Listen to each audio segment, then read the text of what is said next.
தாய் தமிழ் உறவுகளுக்கு வணக்கம். சென்னை மாநகராட்சி தேர்தலில் தேமுதிக வேட்பாளராக போட்டியிடுகின்றார். சென்னை மாநகராட்சி தேர்தலில் தேமுதிக வேட்பாளராக போட்டியிடுகின்றார் என்ற தலைப்பில் இந்த காணொளியை நாம் காண்கிறோம். 2024 பாராளுமன்ற தேர்தல், 2026 சட்டசபை தேர்தல் ஆகிய 2 தேர்தல்களிலும் விருதுநகர் தொகுதியில் போட்டியிட்டு தோல்வியடைந்தவர் விஜயகாந்த் மகன் விஜய் பிரபாகரன். 2 தேர்தல்களிலும் தோல்வியடைந்தார். தோல்வியால் துவண்டு போயுள்ளார். அவரை தெம்பேற்றும் விதமாக அவரை மீண்டும் தேர்தலில் களமிறக்க பிரேமலதா முடிவு செய்துள்ளார்.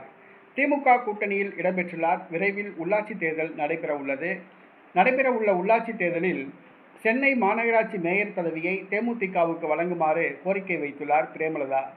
தேமுதிகவுக்கு திமுக ஒதுக்கினால் தேமுதிக வேட்பாளராக கேப்டன் விஜயகாந்த் மகன் விஜய் பிரபாகரன் களமிறங்குகிறார்.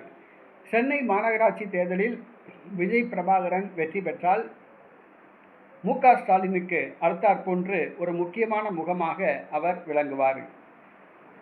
பாராளுமன்ற தேர்தல், சட்டசபை தேர்தல் இரண்டிலும் தோற்றுப்போன கேப்டன் விஜயகாந்த் மகன் விஜய் பிரபாகரன் சென்னை மாநகராட்சி மேயர் தேர்தலில் நிறுத்தப்படுகிறார்.